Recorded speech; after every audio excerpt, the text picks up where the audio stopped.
नमस्कार दोस्तों, मैं हूं दिनेश महेश्वरी और आप देख रहे हैं हमारा चैनल लेन देन न्यूज़। हमारे साथ हैं आज senior tax advocate Rajkumar ji विजय हमें बताएंगे कि इस बार ITR फॉर्म में किस तरह के बदलाव हुए हैं और फॉर्म किस तरह भरने हैं, कितने फॉर्म जारी हो चुके हैं। राजकुमार जी। धन्यवाद माहेश्वरी जी, बहुत बहुत आपका। जैसा कि आपने देखा होगा कि इनकम टैक्स रिटर्न फॉर्म जारी कर दिए गए हैं। पहले से कुछ कम हुए हैं। इस बार 1 से लेकर 7 तक के कुल ITR जारी हुए हैं और एक ITR V, जिसे हम आयकर पावती भी बोलते हैं, वो भी जारी कर दी गई है। सबसे पहले जो सबसे महत्वपूर्ण बात है कि इनकम टैक्स रिटर्न किसको भरना चाहिए या किसको जिम्मेदारी है कि उसको आयकर रिटर्न दाखिल करना ही है। तो सबसे पहले हम लोगों के अंदर कई प्रकार की बातें जो सोशल मीडिया के माध्यम से और समाचार पत्रों के माध्यम से कई बार SSC कंफ्यूज हो जाता है। आयकर रिटर्न भरने की जो अभी थ्रेशोल्ड लिमिट है वो है 2,50,000। अगर वो वरिष्ठ नागरिक है तो वो लिमिट है 3 लाख रुपए। यानी कि किसी भी व्यक्ति की आय अगर 2,50,000 से ज़्यादा है और वरिष्ठ नागरिक के केस में 3 लाख रुपए से ज़्यादा है, ग्रोस टोटल इनकम यानी कि सभी स्रोतों से जो उसकी आय है, अगर वो इस थ्रेशोल्ड लिमिट से 1 रुपये भी ज़्यादा है तो उसको आवश्यक रूप से इनकम टैक्स रिटर्न फाइल करने की जिम्मेदारी बनती है। इस बार जो सबसे महत्वपूर्ण बात है कि सभी तरह के ITR फॉर्म ऑनलाइन ही भरे जाएंगे। इसमें एक छोटा सा एग्जम्पशन दिया है कि जिस व्यक्ति की उम्र 80 वर्ष से ज़्यादा हो, जिसे कि आयकर अधिनियम में सुपर सीनियर सिटीजन के नाम से परिभाषित किया गया है।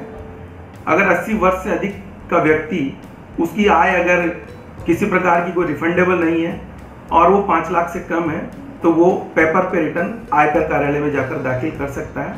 इसके अलावा किसी भी तरह के किसी भी व्यक्ति या निर्धारित को किसी प्रकार की कोई छूट नहीं है। सभी को इनकम टैक्स रिटर्न ऑनलाइन ही फाइल करनी होगी। जैसा कि आप जानते हो और हर साल ऐसा होता रहा है कि इनकम टैक्स रिटर्न फॉर्म वित्त मंत्रालय ने जारी कर दिए हैं और इनकी ऑनलाइन यूटिलिटी जो कि इनकम टैक्स की वेबसाइट पर, जिसे हम ऑनलाइन रिटर्न फॉर्म कहते हैं, उसे आने में कुछ समय लगेगा। और जिसकी आवश्यकता पहले होगी, पहले वो रिटर्न फॉर्म आएगा, उसके बाद क्रम से धीरे धीरे सारे रिटर्न फॉर्म जल्दी से जल्दी आयकर की जो वेबसाइट है, आयकर का जो पोर्टल है, उस पर उपलब्ध हो जाएंगे। और जब वो वहाँ पर उपलब्ध हो जाएंगे तब हम हमारा आयकर रिटर्न ऑनलाइन दाखिल कर सकेंगे। इस बार जो सुप्रीम कोर्ट का डिसीजन आया कि आयकर रिटर्न में हमें आधार नंबर को डालना जरूरी है, इसलिए जितने भी ITR भरे जाएंगे उनमें आधार नंबर आवश्यक रूप से डालना पड़ेगा। सभी बैंक खातों की जो खास तौर से जो हमारे जितने भी करंट अकाउंट है, सेविंग अकाउंट है, ओवरड्राफ्ट अकाउंट है, कैश क्रेडिट अकाउंट है, जो भी अकाउंट्स हमने इस साल बैंकों के साथ ऑपरेट किए हैं, उन सभी की डिटेल ITR फॉर्म में आवश्यक रूप से देनी जरूरी है। इसमें कुछ एग्जम्पशन इस प्रकार की कि जैसे कोई खाता अगर हमारा किसी प्रकार से अप्रचलन में हो गया है और अगर उसकी डिटेल हम ITR फॉर्म में नहीं डालते हैं तो कोई खास चिंता की बात नहीं है, परंतु अगर उसे भी डाल दिया जाए तो वो अच्छी बात है। इस बार जिन लोगों को इनकम टैक्स का रिफंड लेना है, उन्हें रिटर्न फाइल करने से पहले आयकर की वेबसाइट पर जाकर अपने खाते का प्री वैलिडेशन करना जरूरी है। इससे हमें रिफंड त्वरित रूप से मिलेगा और सरलता से हमारे खाते में आ जाएगा। ये बहुत ध्यान देने योग्य बात है कि आयकर रिटर्न फाइल करने से पहले हम हमारे खाते का प्री वैलिडेशन कर लें। अब जो 1 से लेकर 7 तक इनकम टैक्स रिटर्न फॉर्म है, उन सब के बारे में मैं थोड़ा सा विस्तार से आपको बताऊंगा कि किस व्यक्ति को किस इनकम टैक्स रिटर्न फॉर्म का यूज करना चाहिए। अगर हम सही इनकम टैक्स रिटर्न फॉर्म का सिलेक्शन करेंगे तो हमारा रिटर्न सही होगा, और अगर हमने गलत रिटर्न फॉर्म का सिलेक्शन किया तो हमारी रिटर्न इनवैलिड हो सकती है, वो डिफेक्टिव हो सकती है, या वो प्रोसेस नहीं होगी, और उसमें फिर हमें आगे कोई समस्या का सामना करना पड़ सकता है। सबसे पहले मैं ITR 1 के बारे में बात करूंगा। ITR 1 जिसे कि हम सहज के नाम से भी जानते हैं, इसको कौन कौन व्यक्ति फाइल कर सकता है, मैं उस पर कुछ आपको टिप्स देना चाहूँगा। जिस व्यक्ति या HUF की अगर वेतन से आय है तो वो इस रिटर्न को भर सकता है। साथ में अगर उसके पास एक ही मकान से कोई किराया या किराए की आमदनी हो रही है तो भी वो इस रिटर्न फॉर्म को यूज कर सकता है। पूरे वर्ष भर में उसको किसी तरह का शॉर्ट टर्म या लॉन्ग टर्म कैपिटल गेन नहीं हुआ है तो भी वो इस रिटर्न को भर सकता है। अगर उसकी खेती से या एग्रीकल्चर इनकम है और वो सिर्फ 5,000 रुपये तक है तो भी वो इस रिटर्न फॉर्म का उपयोग कर सकता है। इस बार जो सबसे महत्वपूर्ण बात है कि अगर कोई भी व्यक्ति किसी कंपनी के अंदर डायरेक्टर है या किसी भी ऐसी अनलिस्टेड शेयर को वो होल्डिंग करता है, यानी कि जो शेयर अनलिस्टेड है अगर उसके पास है तो वो इस फॉर्म को नहीं भर सकता। रेजिडेंट होना चाहिए इस फॉर्म को भरने के लिए, यानी NRI इस फॉर्म का यूज नहीं कर सकता। पहले ये नहीं थी पर अब ये इस बार से इसमें बदलाव किया गया है। और आपकी आय जो है वो 50 लाख रुपए तक होनी चाहिए, और अगर किसी तरह की कोई फैमिली पेंशन आ रही है तो भी इस फॉर्म का उपयोग कर सकते हैं। ये जो महत्वपूर्ण बातें हैं इनको अगर हम उस क्राइटेरिया में आ रहे हैं तो हम ITR 1 सहज फॉर्म भर सकते हैं। जैसा कि नाम ही सहज है, बहुत सरल है, ये 2 पन्ने का फॉर्म है, इसे भरकर हम हमारी इनकम टैक्स रिटर्न फाइल कर सकते हैं। परंतु इन जो कंडीशन के ऊपर कि जैसे उसके एक से अधिक मकान है, कोई कैपिटल गेन हुआ है, कृषि से आय हुई है 5,000 से ज़्यादा, वो किसी कंपनी के अंदर डायरेक्टर है, अनलिस्टेड कंपनी के कोई शेयर हैं, या वो NRI है, या उसकी इनकम 50 लाख से ज़्यादा है, वो व्यापार नहीं कर रहा है तो फिर उसे ITR 2 फॉर्म भरना पड़ेगा। ITR 2 जो है वो बहुत विस्तृत फॉर्म है। उसके अंदर सभी जो आय के हमारे जो हेड होते हैं उन सभी के अंदर जो भी आय होती है उसको डिटेल में हमें इनकम टैक्स रिटर्न में फाइल करना रहता है। ITR 1 और ITR 2 ये उन लोगों के लिए जिनकी व्यापार से कोई इनकम नहीं है। बाकी की सभी इनकम जो अगर है जो मैंने बताई, अगर वो उनसे आय उनको हो रही है तो वो ITR 1 या 2 जैसी भी उनकी उपयोगिता है वो उस हिसाब से फाइल कर सकते हैं। अब जिन लोगों की व्यापार, जिन व्यक्तियों की और HUF की जो व्यापार से आय हो रही है तो इन दोनों फॉर्म का हम उपयोग नहीं कर सकते। उसमें भी जो व्यापार से आय में जो अनुमानित लाभ के आधार पर जो रिटर्न भरते हैं जिसे हम प्रिजम्पटिव स्कीम कहते हैं, जिसमें आयकर अधिनियम की धारा 44AD, 44DA और 44AE के तहत जो SSC कवर होते हैं उनके लिए एक ITR 4 बनाया गया है। उस ITR 4 को हम सुगम के नाम से भी जानते हैं। वो भी बहुत आसान फॉर्म है। वो किन पे लागू होता है? वो व्यक्ति या फर्म या HUF उन सब पे लागू हो सकता है, परंतु इसमें LLP जो होती है वो इसमें इस फॉर्म का उपयोग नहीं कर सकती। इन सभी जो 3 धाराएं जो मैंने बताई उसके तहत अगर वो व्यापार अगर आता है तो ITR 4 को फाइल कर सकता है। इसमें भी वही सारी चीज़ें लागू होगी कि जैसे वो किसी कंपनी का डायरेक्टर नहीं होना चाहिए, अनलिस्टेड कंपनी के शेयर नहीं होने चाहिए, उसकी आय 50 लाख से कम होनी चाहिए, वो रेजिडेंट होना चाहिए, कृषि से उसकी कोई आय नहीं होनी चाहिए, या कैपिटल गेन से उसको कोई किसी तरह की शॉर्ट टर्म या लॉन्ग टर्म कैपिटल गेन से उसको इनकम अगर जनरेट नहीं हुई है तो इस फॉर्म का उपयोग कर सकता है। इसमें एक ध्यान देने योग्य बात है कि जिस व्यक्ति की या जिस व्यापार की 40 जो ऑडिट होती है 44AB के तहत या AD में जो भी हम सुविधा से हम ऑडिट करवाते हैं तब हम इस फॉर्म का उपयोग नहीं कर सकते। इन सारी परिस्थितियों को जब हम एस्केप करेंगे तो फिर हम ITR 3 को फाइल करेंगे। ITR 3 भी इन सब लोगों के लिए अवेलेबल है जो व्यापार और पैसे से जिनकी आय जनरेट हो रही है।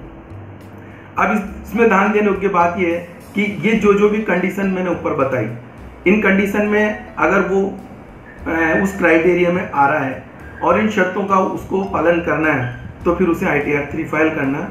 ITR 3 फॉर्म में जिस तरह से ITR फॉर्म 2 है उसी तरह ITR 3 फॉर्म के अंदर बहुत ही विस्तृत रूप से सारी जानकारियां हमें देनी पड़ेगी। ITR 5 कंपनी के अलावा और जो भी पार्टनरशिप फर्म है, एसोसिएट्स ऑफ पर्सन है, बॉडी ऑफ इंडिविजुअल्स है, इन सब के लिए हम ITR 5 का यूज़ करेंगे, क्योंकि ITR 3 और ITR 4 इंडिविजुअल और HUF के लिए होता है और पार्टनरशिप फर्म भी भर सकती है अगर वो उस कंडीशन में हो, परंतु यहाँ पर LLP और जिन पार्टनरशिप फर्मों का ऑडिट होता है वो ITR 5 का यूज़ करेंगे।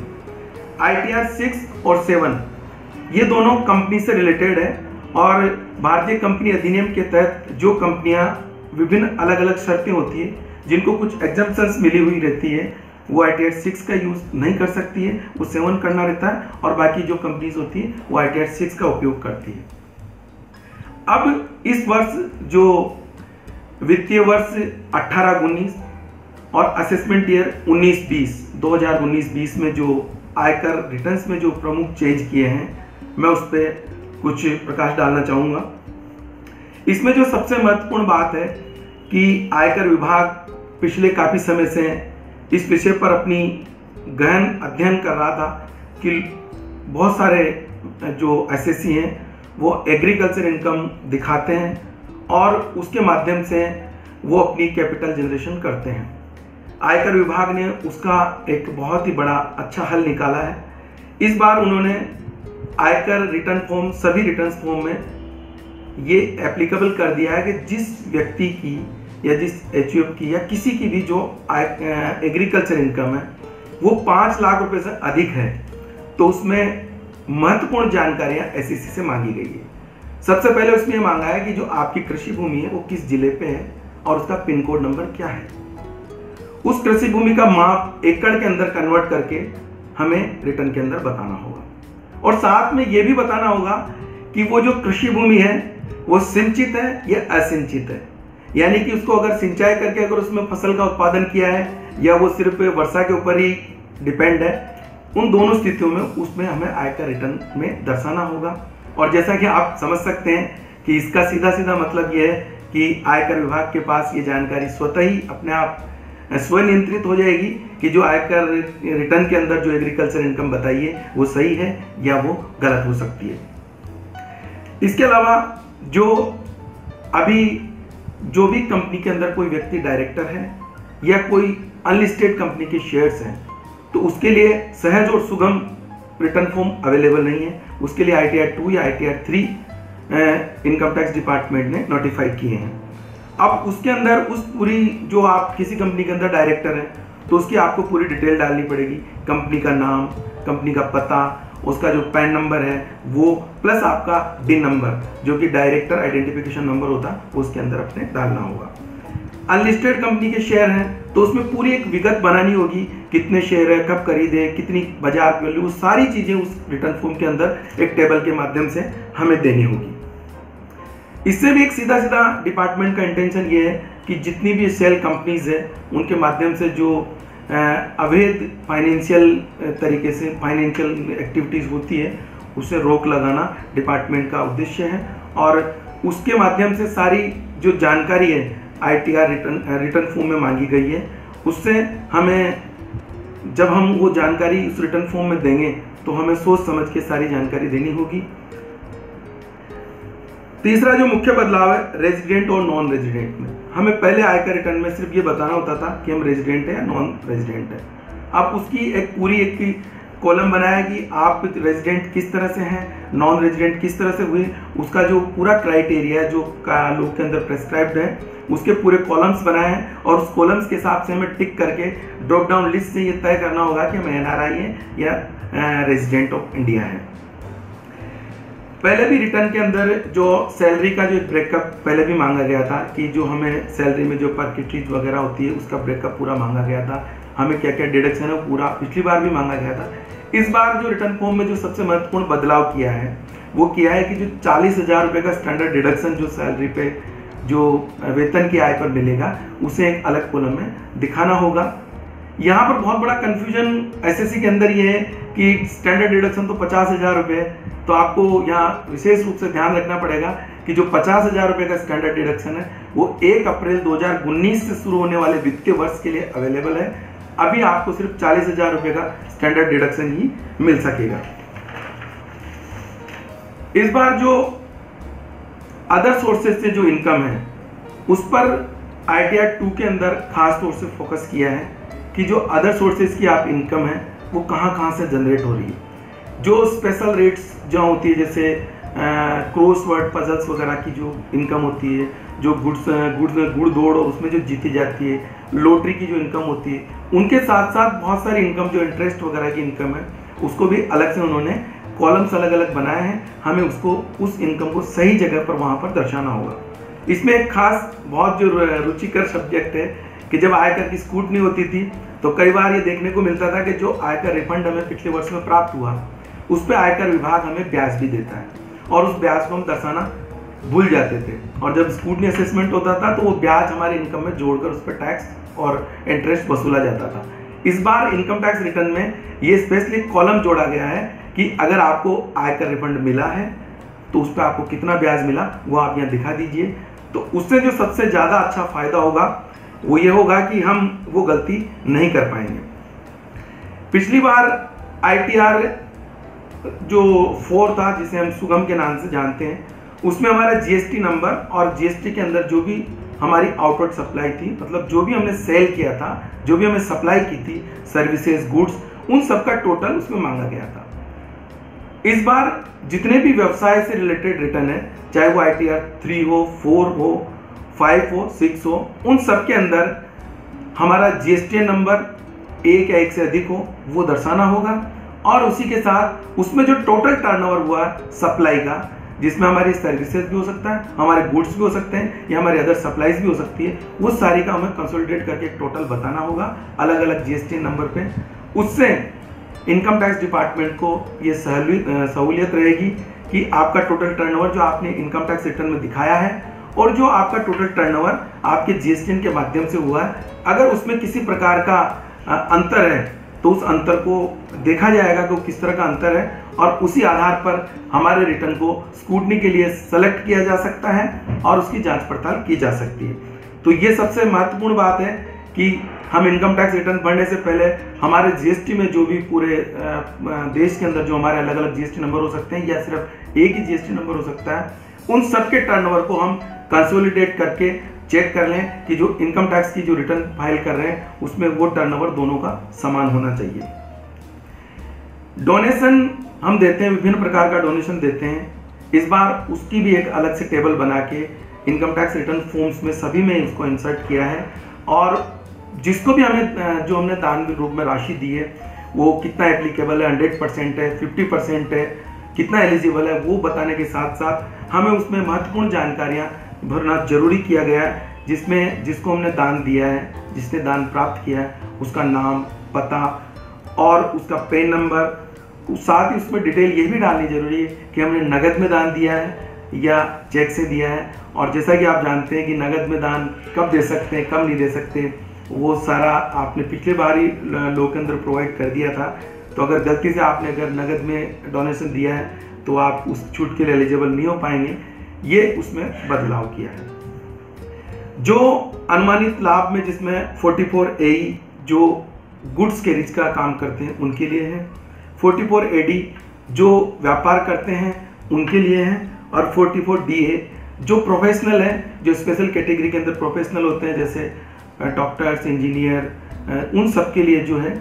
उनमें जो थोड़ा सा उसमें बदलाव किया है कि जैसे कि हम जानते हैं कि 44 DA में हमारे प्रोफेशनल की इनकम जो टोटल इनकम है उसका अगर हम 50% तक मुनाफा दिखा देते हैं तो हम इस स्कीम का फ़ायदा ले सकते हैं।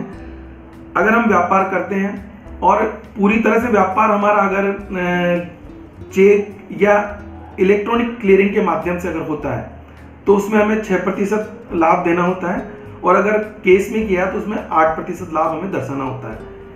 ये दोनों स्कीम को अगर हम फॉल करते हैं तो हम ये रिटर्न भरते हैं, उसके स्पेसिफिक कॉलम रिटर्न के अंदर बनाए गए हैं। इसमें जो एक बार जो सबसे महत्वपूर्ण बदलाव हुआ है वो गुड्स कैरेज के मामले में हुआ है कि अगर आपके पास 10 से कम गुड्स कैरेज यानी कि ट्रक्स या उस तरह के वाहन हैं तो आप इस स्कीम का फ़ायदा उठा सकते हैं।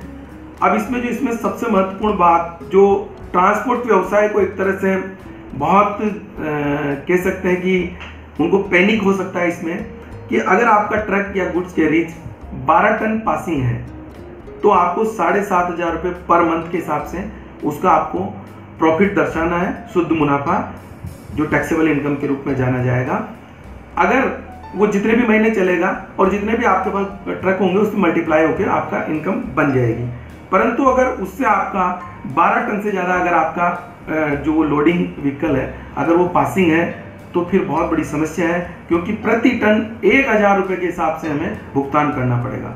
अब मान लीजिए कोई 16 टन पासिंग का ट्रक है तो हमें 16,000 रुपये पर मंथ उसकी आय हमें दिखानी होगी, जो कि मेरे ख्याल से एक बहुत ही पैनिक हो सकती है। जो ट्रांसपोर्ट व्यापारी हैं उनको एक बहुत बड़ी समस्या हो सकती है।